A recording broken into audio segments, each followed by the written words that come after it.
사람이 세상에 살면서 제일 어려운 것이 있는데, 어려운 것은 뭐냐면 진정성입니다. 진정성. 이 진정성은 참 어려운 것입니다. 어떤 분이 잘못을 저지러서 사과를 했는데 진정성이 없다고 말하는 것을 들었습니다. 그러면 진정성이란 것은 뭐냐면, 첫째는 구체화돼야 되고요. 무엇이 이렇다. 그 다음에 두 번째는 현실성이 돼야 진정성이 있습니다. 구체성이 없고 현실성이 없는 것은 거짓입니다. 그래서 진정성 없이 그러면 진정성이 없으면 어쩌냐면, 첫째는 물어봐야 돼요. 사과를 할 때. 왜 물어봐야 되냐면 어떻게 사과를 해야 하느냐. 상대방에게 물어봐야 할 것입니다. 우리가 왜 이 진정성에 대한 말을 하냐면, 이 성경은 하나님에 대한 것을 사과를 해야 될 것이 우리 인간입니다. 죄를 하나님 앞에 고백한다고 하는 말씀은 사과하는 말이에요. 잘못됐으니까 내가 돌이키겠습니다. 잘못됐으니까 하나님 앞에 내가 용서를 구하는 것입니다. 그것이 바로 진정성 있는 사과입니다. 그러려고 하면은 내가 무엇을 잘못했기에 구체적으로 현실적으로 하나님 앞에 물어봐야 돼요. 그래서 하나님을 이해하지 못하고 무턱대고 내가 무엇을 잘못했고 무엇을 어떤 일을 어떻게 했는가를 구체적으로 알지 못하고 현실적이지 못하면 그것은 진정성이 없다고 말을 합니다. 내가 진정성을 보여줘야 될 때가 있어요. 보여줘라. 어떨 때 보여주냐면, 나란 사람이 어떤 사람인가, 나는 어떤 신동인가, 나는 어떤 누구인가를 나를 보여줘야 됩니다. 누구에게 보여줘야 합니까?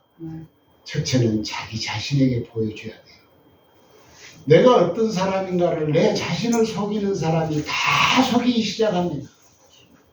자신에게 자신을 보여주는 사람, 그 다음에 두 번째는 자신을 하나님 앞에 보여줄 수 있는 사람이 진정성이 있는 사람이라 부릅니다.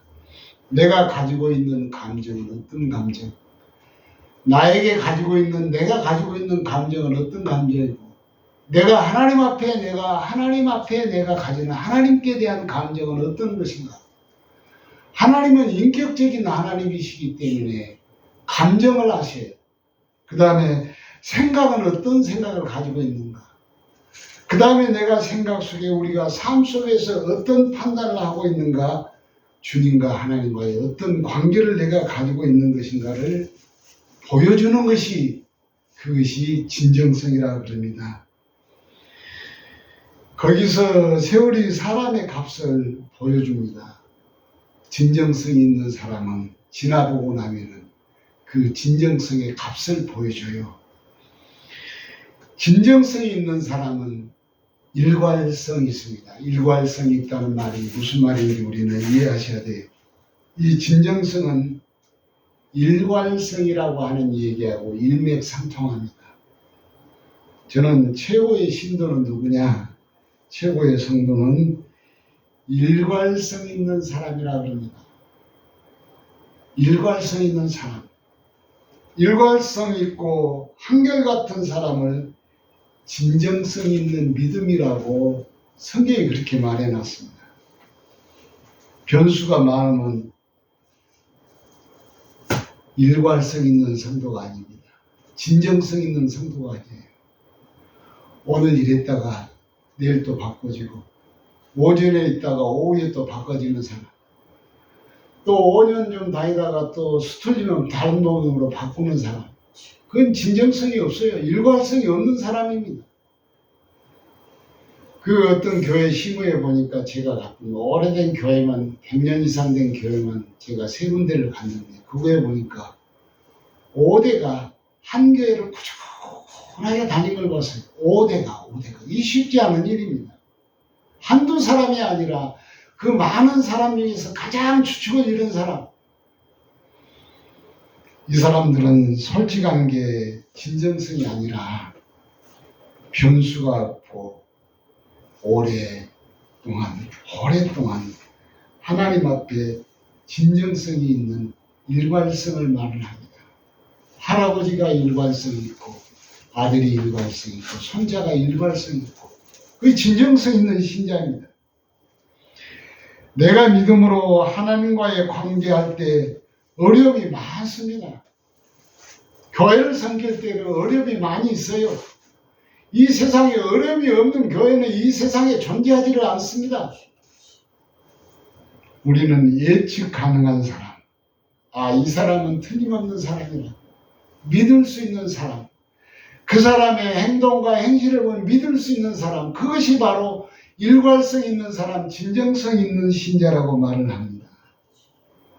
그게 참 믿음의 사람이라고 생각합니다. 우리가 믿음 생활할 때 보통 보면 이 사람은 참 교회에서 쓸모있는 사람, 이 사람은 참 교회 때 쓸모없는 사람, 그렇게 평가하는 것이 아니라 우리는 내가 어느 만큼 변화가 되었는가, 내가 어느 만큼 인격적으로, 신앙의 인격적으로 변화가 왔는가, 그것이 가장 믿음에 대한 포인트입니다. 변화한 것 중에서 제일 많이 요구되는 것은 뭐냐면 그리스도인은 예수님처럼 그 인격화되는 사람입니다. 그 인격화되는 사람이 가장 변화를 많이 받는 사람이다. 내가 하나님과 사랑의 가족적인 것을 알지 못하고 경험치 못하면 하나님은 두려움의 대상이 돼요. 왜 두렵고 떨리냐면 이 세상에 공포로 사냐면 하나님에 대한 그 가족의 관계, 사랑의 관계라는 것이 무엇인지도 몰라요. 믿음이 무엇인지도 모릅니다. 그런 사람은 늘 두렵고 떨림 속에 있어요. 공포 속에 살아갑니다. 하나님을 두려움의 대상으로 인식하면 아직도 하나님의 사랑, 십자가의 사랑을 깨닫지 못하고 알지 못한 사람이라 그랬습니다. 우리가 신앙생활 하다가 두려움을 느끼는 것은 잘과 잘못을 느끼기 때문입니다. 이것은 신앙을 가지고 있어야 되는 것이지만 그것이 신앙의 기준이라고 말할 수가 없습니다. 이거는 바로 초등학생들의 써먹는 기준의 신앙이에요. 내가 이 잘못했으니까 우리 엄마가 나를 회초리로 때리겠다, 우리 아빠가 나무래겠지, 그렇게 하는 식으로 신앙생활하는 것은 초등학생의 신앙입니다. 우리가 신앙생활 잘못해서 하나님이 나를 회초리로 때리겠지, 두드러 맞겠지, 초등학교의 신앙생활입니다. 조금 성숙하다 보면 어떻게 됩니까? 나도 어른이 되어 아버지와 나는 동등한 지식을 갖고 있어. 그런데 바로 사춘기입니다. 해볼 수 있다는 게 사춘기예요. 신앙도 나도 이만큼 알만큼 알았다고 하나님 앞에, 이 사람들 앞에 우리는 덤벼드는 시기가 지납니다. 그리고 나서 사춘기가 지나면 어쩝니까? 성숙한 성년이 되기 시작합니다. 이러한 단계를 넘어서야 합니다. 성숙한 단계, 우리는 도덕적인 관계가 아니라 성숙한 단계로 올라서야 합니다. 그래서 맨날 만나면 거짓말하고 남 욕하고 흉보는 사람 하나님이 간두지 않아요. 성경에 보니까 가만히 놔두지 않습니다. 다 하나님이 빗자루 쓸어버려서 구약에 보니까 다 쓸어버립니다. 구약에서는, 그래서 구약에는 이 자유라는 말이 많이 나와요. 전체적으로 보면 자유입니다. 자유. 내가 사는 것도 자유, 내가 행동하는 것도 자유, 먹는 것도 자유, 사람을 만나는 것도 자유. 그런데 그 자유 속에는 벌어먹고 사는 직업도 다 자유입니다. 양을 몇 마리 칠 것인가, 내가 저 땅을 내가 어떻게 개간할까, 다 자유예요. 그런데 그 자유 속에는 반드시 뭡니까? 책임이 뒤따라요. 하나님은 반드시 자유함 속에는 책임을 반드시 묻는 것이 구약의 책임입니다. 그 율법이에요. 그 십계명입니다. 신약에 와서는 예수 그리스도가 이 십자가를 지셨으니까 십자가를 통하여 연합하라는 겁니다. 십자가와 함께 용서의 연합, 사죄의 연합, 은혜의 연합, 믿음의 연합하라는 그 말씀이 바로 십자가의 그 연합이라는 겁니다. 우리는 이 연합을 해야 돼. 믿음도 연합, 그리스도와 함께.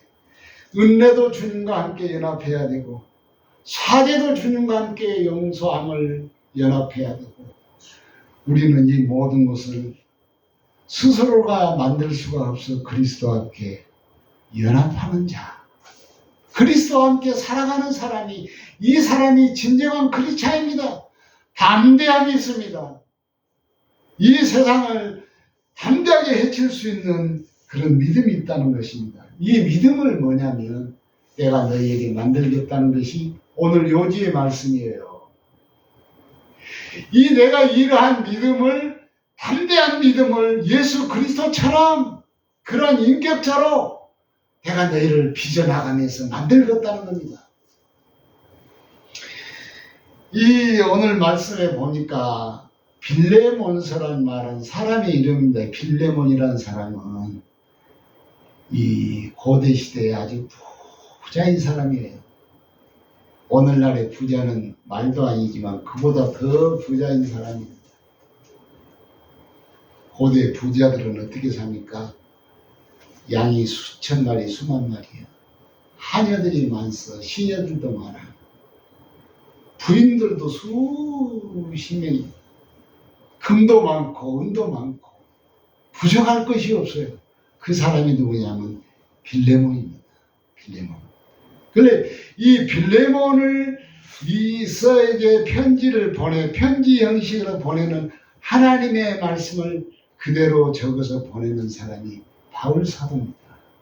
이 바울 사도가 빌레몬을 보내서를 썼는데, 이 빌레몬은 그때 당시에 감독자입니다. 감독자. 감독자는 오늘날에 말하면 구약 시대의 감독이라는 뭐냐면 이 장로님을 말해요.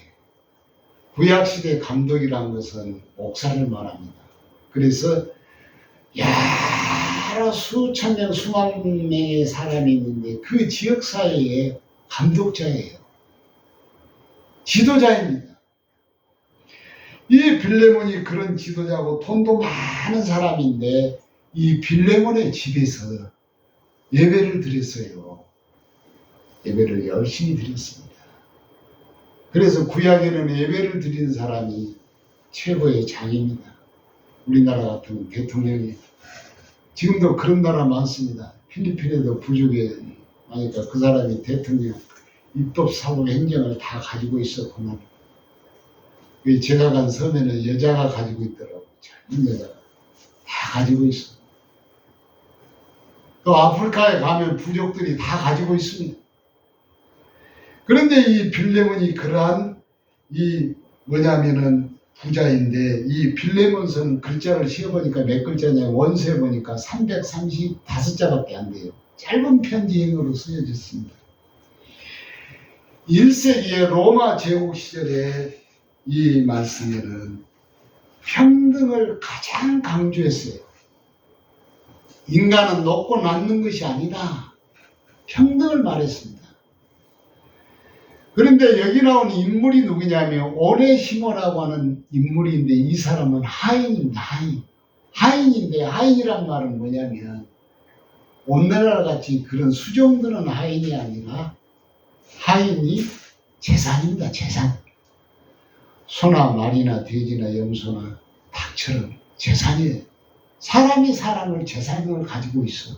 그 사람 재산 중에 한 사람이 누구냐면 오네시모라는 사람이, 원래 시몬이라는 말로 썼는데 우리나라 번역 속에 보니까 시모라고 썼더라고. 어쨌든 시몬이나 시모나 이 말을 썼는데, 시몬이라고 하는 말 속에는 뭐가 있느냐면은 이 과하게 지나치게 잘 보이려고 하는 호감이나 비격식어가 시몬이라고 합니다. 그래, 우리 멕시코 사람하고 대화를 많이 하니까 제가 무슨 얘기를 하면 시몬 그러면 시몬. 우리나라 말하면은 너무 지나치게 살살거린다는 말이에요. 시몬. 그런데 이 오네시모가 그 주인 빌레몬이 돈이 많으니까 그 귀금속을 훔쳐가지고 어디로 갑니까? 로마로 도망쳐서 갑니다. 탈출해고 가는데 가다가 붙잡혀요.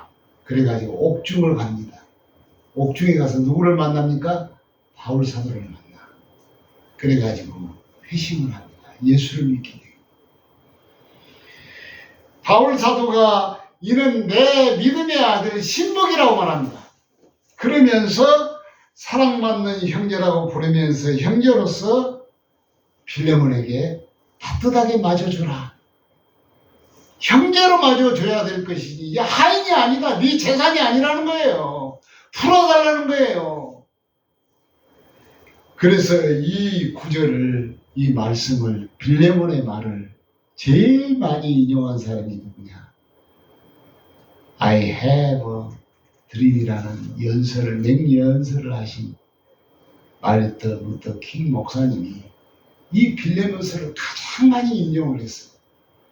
세계 인권 운동가들이 이 빌레몬서를 가장 많이 인용을 합니다. 왜 인용합니까? 죄인을, 하인을 갖다가 자기와 함께 주인과 동등한 입장이라 평등한 입장으로 놓아주라는 말인데, 형제 입장으로 놓아주라는 말로, 이 말은 바로 인권적인 말을 했기 때문에 가장 1세기에서 평등이야 인격적인 인권의 말을, 이 빌레몬서를 통하여 인권입니다. 우리나라도 각 나라에 보면 인권위원회가 있어. 그 인권위원회가 이때부터 시작이 됩니다. 이때부터. 그러니까 성경을 통하여 모든 것들이, 행정이나 모든 것들이 다 펼쳐지기 시작해요. 그래서 복음의 신분의 벽을 어떻게 허무는지를 보여주는 짧은 말씀입니다. 그러면서 수고하고 무거운 짐진 자들아 다 내게로 오라. 내가 너희를 쉬게 하리라. 지금 현재 누가 지금 무거운 짐을 졌습니까? 누가 여기에 말하는 바로 이 빌레몬의 하인으로 있었던 오네시모가 짐을 지고 있어. 벌벌 떨고 있습니다. 왜 떨고 있어요? 잡혀서 지금 어디로 갑니까? 다시 옥중에서 나와서 빌레몬의 집으로 가요. 그 훔치는 것이 죄가 있기 때문에 그 훔치는 죄의 종노릇을 하는 그 사람이 바로 이 빌레몬의 집으로 지금 가게 되어 있습니다. 그래서 세상의 무거운 짐을 지고 죄악의 무거운 짐과 인간의 무거운 짐을 짊어지고 빌레몬의 집에를 갑니다. 그걸 빗대서 쓰는 말씀이 마태복음 11장 28절에 있는 말씀. 수고하고 무거운 짐진 자들아 다 내게로 오라. 내가 너를 쉬게 하리라. 아멘. 내가 너희를 쉬게 하리라. 그러면 우리는 이 세상에서 수고하고 무거운 것이 뭡니까? 첫째, 수고는 왜 합니까? 수고는 왜 해요? 권사님 수고 왜 합니까? 돈 벌려고 하죠. 그죠? 노예, 돈의 노예입니다. 그 다음에 명예의 노예예요. 또 권력의 노예입니다. 어떤 사람은 쾌락의 노예입니다. 쾌락을 위하여 인생에 대한 것을 다 허비해버려, 다 소비해버려요. 어떤 사람은 중독입니다. 중독. 알코올 중독, 마약 중독, 화토의 중독, 먼 중독, 섹스의 중독, 중독자들이 많습니다. 그래서 무슨 노예인지 본인들의 취지에서 벗어나라고 하는 말씀이에요. 이 빌레몬서를 쓰는 목적은 그래서 예수 그리스도와 연합하라. 연합하라.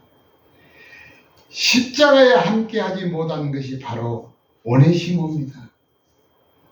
그 오네시모는 바로 나입니다. 나도 무언가에 종노릇 하고 있어.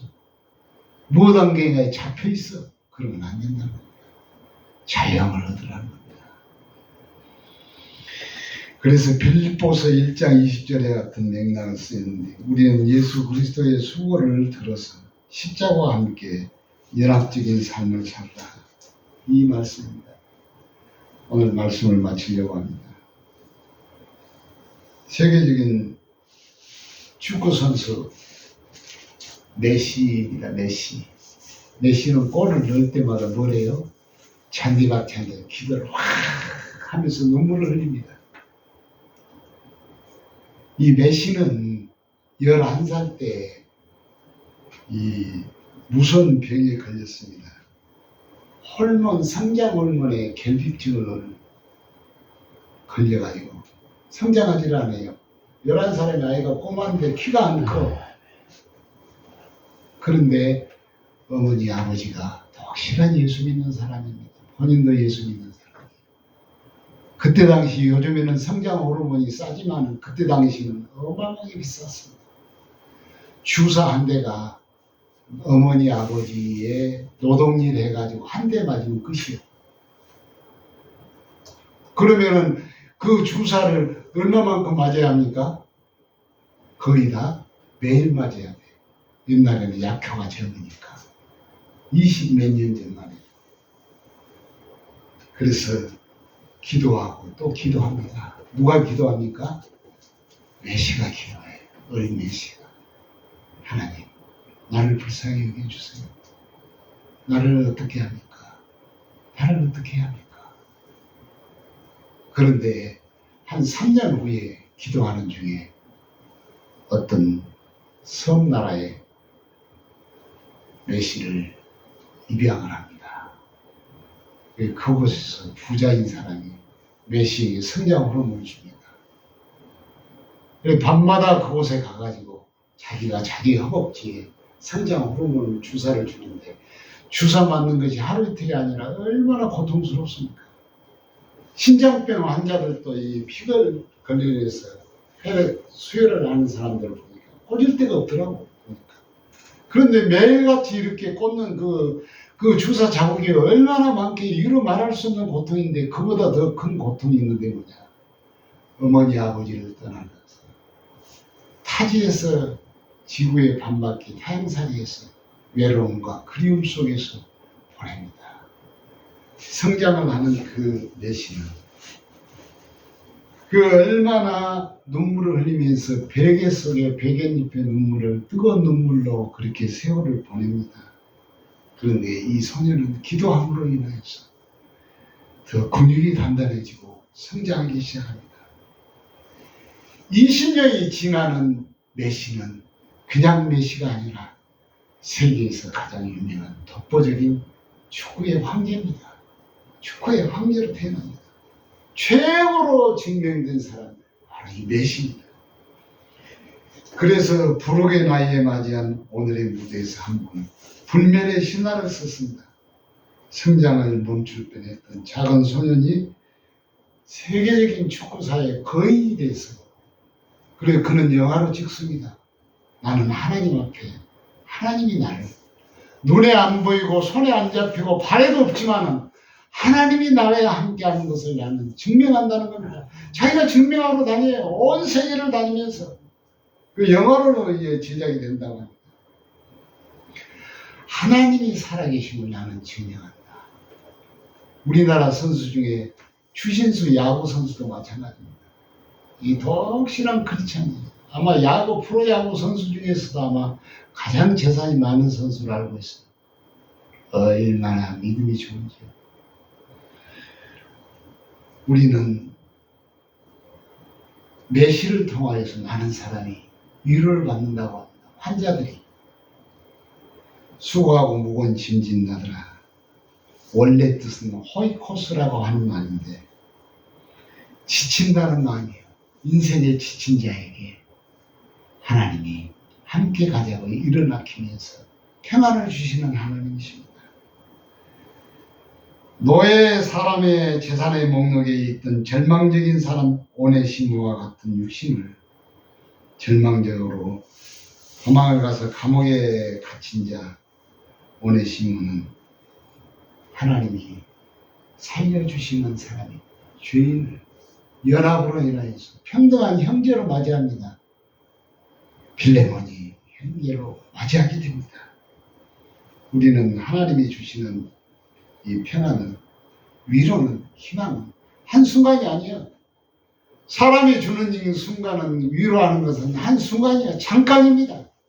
그러나 하나님이 주시는 순간은 평안은 호이 코피 온테스라고 하는 말은 뭐냐 영원한 평안을 내가 너희에게 준다는 말입니다. 목마르지 아니한 평안을 너희에게 준다고 하는 이 말씀입니다. 이러한 환경적 변화뿐만 아니라 우리 자체를 변화시키는 하나님의 평안이 여러분의 심령과 환경과 삶 속에서 있기를 주의 이름으로 축복합니다. 기도하겠습니다.